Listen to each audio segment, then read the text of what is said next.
लोणावळा नगरपालिकेच्या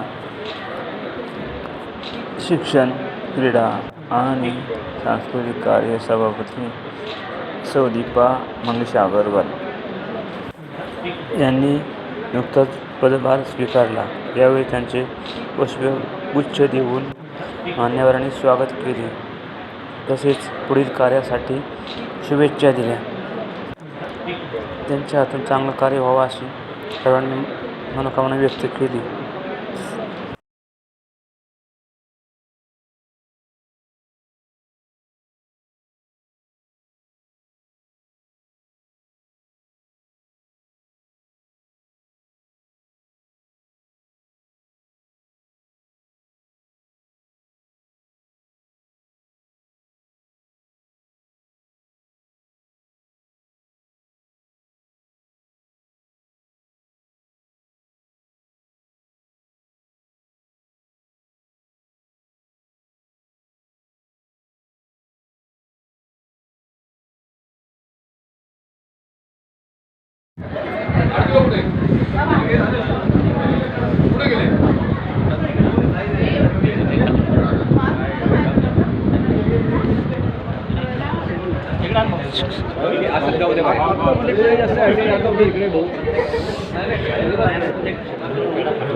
असं जाऊ दे, बाहेर जाऊ द्या, असं बाहेर जाऊ द्या, असंच जाऊ द्या.